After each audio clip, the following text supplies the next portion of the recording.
the story about Yosef HaKamtzan HaKadosh. You guys ever hear about Yosef HaKamtzan HaKadosh? Yosef, the holy stingy person. It's an interesting title, no? There was a rich guy a few hundred years ago, in a real story, by the way, and everyone knew this guy is the stingiest person on earth. People that would come to his house, he'd always walk them in, come in, have a seat, but the minute they asked for money, he would get furious, throw them out of the house after embarrassing them. You come to my house to ask me for $100. You come to my house to ask me for $5,000 for your yeshiva, for your kids, for your this, for your that. How dare you? And he became known as Yosef HaKamtzan, the stingy Yosef, because he had money, but he refused to give it to anyone. One day, he died. And he was hated so much by his keilah that no one showed up to the funeral. No one showed up to the funeral. This is obviously a horrendous situation. He didn't exactly leave such a good past. And they say, we say it actually on our tefillah, Tov Shem Mishem and Tov. It's better to have a good name than a lot of money. Shlomo HaMelech said it. Because a good name lasts. Money doesn't last. It's just this life.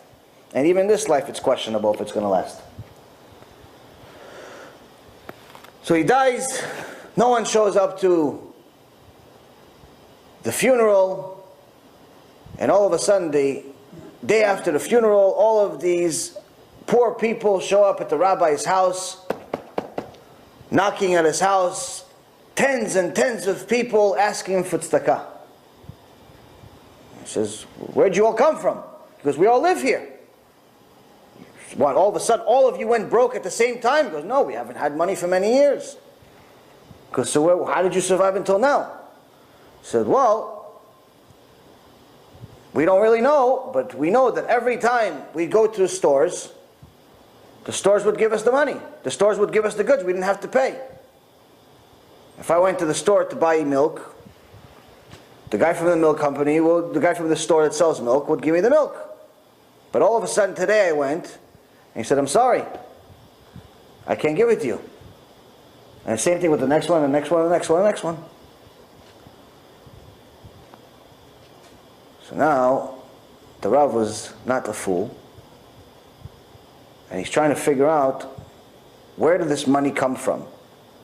So he goes to all of the merchants. He says, who gave you the money to pay for all these people? Why'd you stop giving it to them? He says, well, I gave it to them because every week I would get an envelope with his name on it. And the envelope would have the exact amount of money of what he needs for his groceries, or what he needs for his laundry, or what he needs for whatever goods the guy was selling.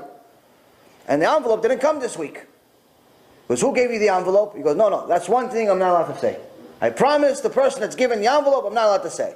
So he went to the next guy. The next guy said the same thing. I got the envelope, but I'm not allowed to say. I'm not allowed to say. I'm not allowed to say. Rabbi invited all of them to his house. He says, I demand that all of you tell me who gave you the envelope. As a rabbi, back then they respected the rabbi.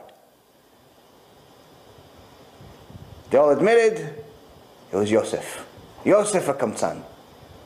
Immediately the rabbi started hysterical crying and started praying non-stop to do tshuva for all the things they said about him, thought about him. Yosef, why did you do this to us? And I'm not sure whether the story goes that he had a dream about him, or he actually did one of these mystical things where he asked to be shown some type of answer from Yosef. But long story short is that he saw Yosef, and he sees Yosef all wearing white, looking very holy in the next world. And he says, why did you do this to us? Why did you pretend to be such a cheap guy when in reality you were feeding the entire community? He says, because I learned one time that if you want your mitzvah and you want all of it, you want to make sure that no one knows, and on top of it, the receiver doesn't even know who gave it to them. And even the highest level that I did is I tried to make sure that the receiver hates me. And what was your reward for this mitzvah?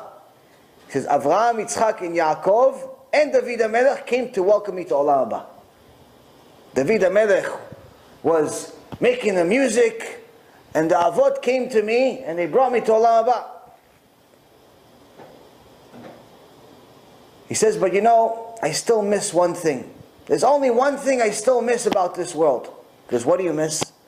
I miss writing the envelopes. There's no envelopes in Olam Haba. There's no more chance for me to do more mitzvot. So that's when Yosef HaKamtzan got the name Yosef HaKamtzan HaKadosh, the holy stingy Yosef. When we know the value of each mitzvah, we'll chase it like we chase money. We'll chase it like we chase treasure. We'll chase it like we're chasing something that's extremely valuable. And we're not going to really focus about whether anyone notices or anyone doesn't notice.